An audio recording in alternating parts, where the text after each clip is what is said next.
Bonjour à tous et bienvenue dans cette nouvelle chronique taraborienne, une chronique taraborienne qui est axée aujourd'hui, une fois de plus j'ai envie de dire, sur la thématique de l'écriture de scénarios et plus particulièrement même, on va dire, de la conception de scénarios. Alors c'est juste pour vous amener une petite réflexion, pardon.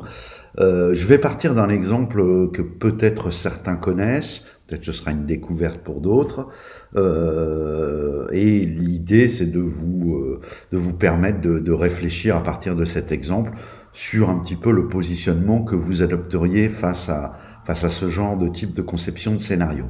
Alors, je vais partir de l'exemple du scénario pour Warhammer de la Cagoule, scénario qui, si je ne dis pas de bêtises, appartient à la campagne impériale, campagne mythique, s'il en est, parmi les grandes campagnes de JDR sorties il y a un bon moment déjà, mais je crois qu'il y a eu plusieurs moutures, etc. Alors dans ce scénario, qu'est-ce qui se passe?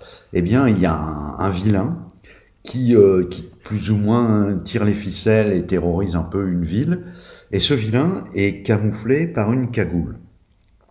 Il se trouve que c'est écrit, alors attention spoiler, voilà, pour ceux qui veulent quitter peut-être, s'ils veulent pas être spoilés. Voilà, je laisse quelques secondes.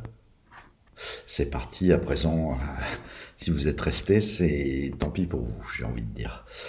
Donc, on vous propose, en tant que maître de jeu, c'est explicité dans la rédaction du scénario, de lancer les personnages dans l'action, dans l'intrigue, dans l'enquête, et en fait, plusieurs suspects sont possibles, et le maître de jeu est invité à choisir le suspect après avoir assisté au début de l'enquête des personnages.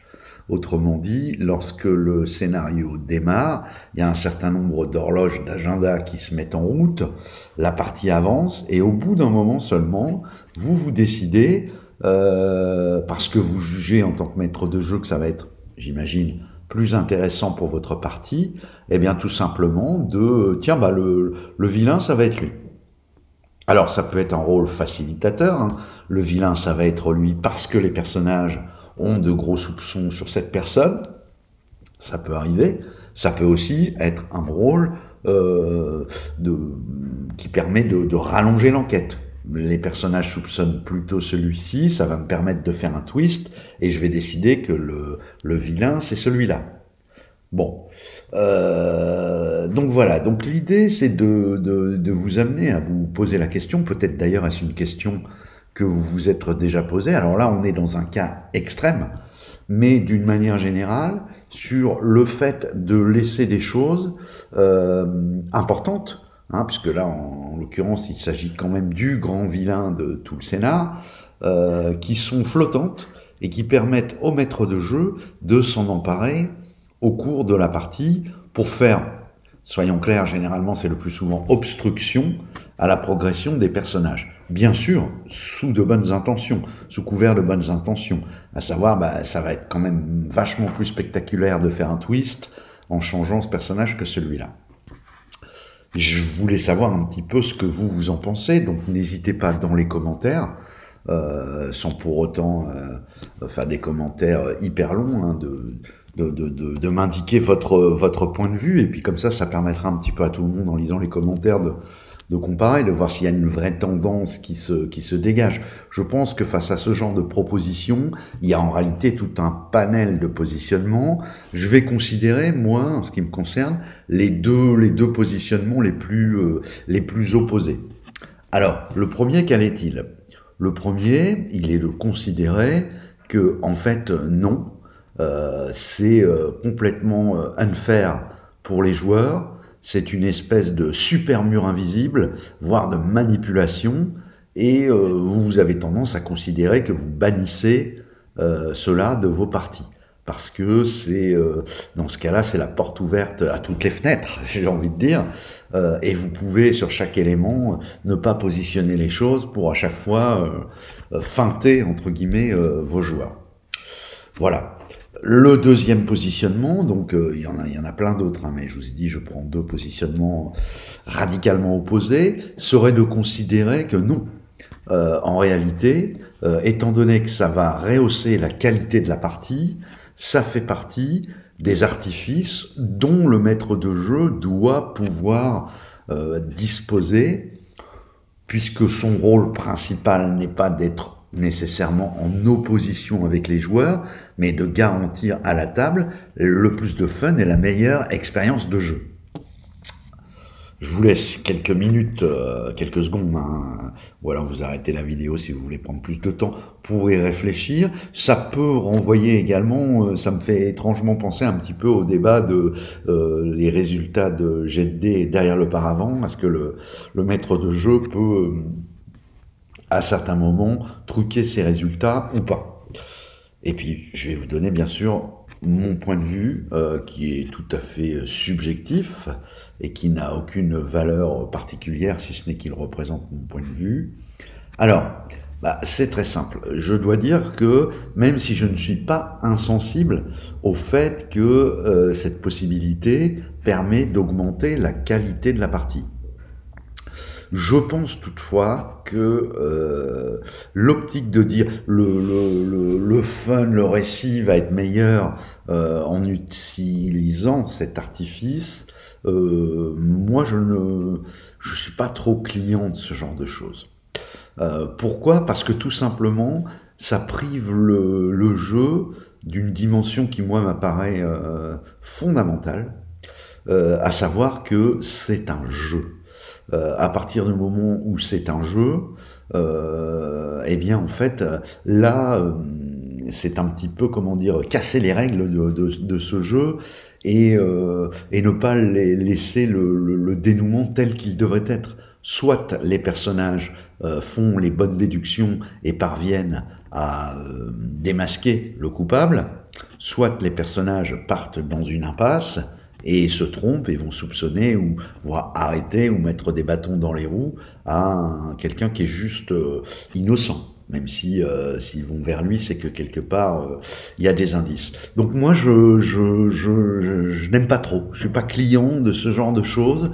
Je trouve en plus que c'est un petit peu une facilité, dans la mesure où, à ce compte-là, j'ai envie de dire, pourquoi essayer de s'astreindre à faire un scénario intéressant en termes de recherche d'indices, en termes de faux témoignages, de choses comme ça, enfin tout ce qu'on peut avoir dans une enquête, si au final, ça n'a aucune espèce d'importance, puisque vous allez décider quelque chose dans le dos des joueurs, si j'ose dire. Hein, moi, je préfère, dans ces cas-là, revoir un petit peu ma copie dans la rédaction, dans la conception du scénario, afin de me dire, bon, voilà, c'est intéressant, là, j'ai cette scène ou cet échange, ce témoignage d'un PNJ qui va diriger les soupçons vers, par exemple, le suspect numéro 1, appelons-le comme ça. Mais en même temps, il y a possibilité pour les joueurs d'actionner telle ou telle autre scène à leur bon vouloir, hein, avec leur, je veux dire, à leur initiative, voilà, afin de bien démêler l'enquête. Voilà ce que je serais tenté de faire, plutôt que d'avoir recours à ce genre de subterfuge, qui m'apparaissent un peu... alors, c'est même pas d'un point de vue moral sur le côté, entre guillemets, déloyal de la chose, puisque je reviens hein, sur ce que moi je considère comme vrai, le rôle du maître de jeu, c'est un peu lui qui a qui doit essayer, même si bien sûr c'est une alchimie bien plus complexe qui concerne tous les joueurs de la table, qui doit essayer de proposer des parties les plus intéressantes et les plus fun possibles, de par les histoires qu'il raconte, les situations dans lesquelles il plonge les personnages. Donc je conçois, enfin c'est pas cet aspect immoral entre guillemets qui me gêne. C'est vraiment l'aspect pratique de dire voilà, là on n'est plus dans un jeu où on est dans un jeu sans règles, ou en tout cas où l'un des participants peut s'affranchir des règles. Bon, moi je suis un peu basique de ce point de vue-là, pas de règles, pas de jeu. Donc en fait, ça peut donner lieu à des bons moments autour de la table, mais, et d'autant plus si vous êtes le maître de jeu et que vous avez connaissance de cela, vous le voyez au moment où ça se produit en tout état de cause, vous savez que vous, votre plaisir, il est un peu aussi réduit, puisque voilà, on n'est plus dans un jeu, on fait plus appel à la sagacité des joueurs. Dans ces cas-là, autant leur lire un texte et puis les amener où vous voulez, j'ai envie de dire. Donc voilà, c'est une petite réflexion qui m'est venue. Alors, on peut penser aussi dans cet esprit-là, je crois, au scénario de Wizard of the Coast, 5e édition, les dragons, je sais plus comment il s'appelle, les Dragonheist, l'héritage, le casse des dragons, je sais plus, bref, qui ramène à ça et qui utilise un peu le même genre de subterfuge. Je me rappelle qu'à l'époque, le scénario de la cagoule avait, me semble-t-il, fait couler beaucoup d'encre.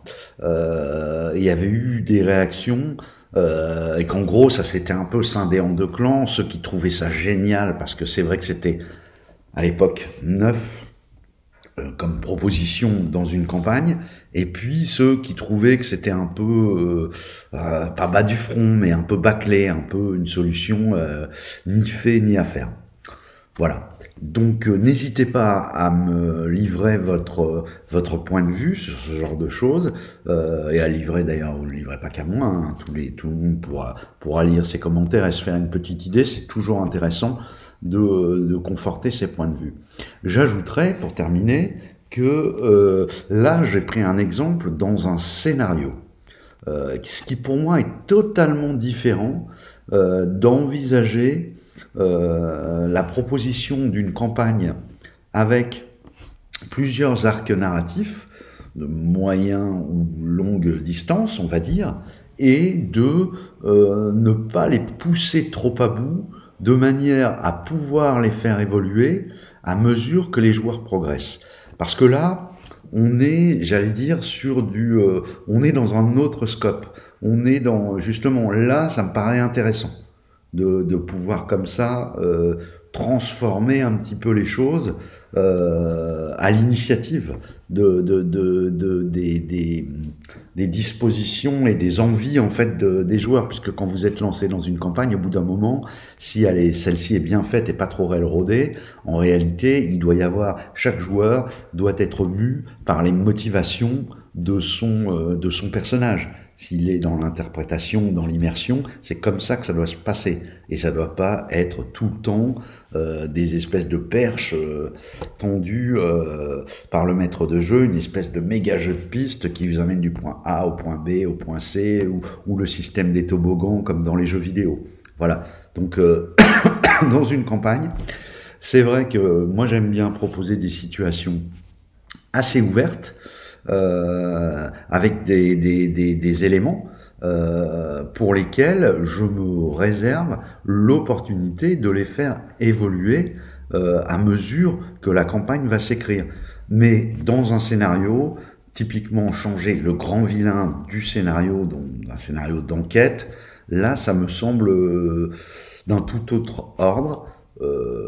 Voilà, encore une fois, ça n'est que mon point de vue. Moi, je suis pas trop client de ce genre de choses que je trouve un peu paresseuses, même si j'ai conscience que, en réalité, si vous le faites bien, les joueurs ne s'en rendent pas compte. Et ça peut donner, effectivement, rehausser peut-être d'une certaine façon la qualité de la partie. Voilà, j'espère que cette vidéo vous a plu. Je vous dis à bientôt pour une prochaine vidéo. Au revoir.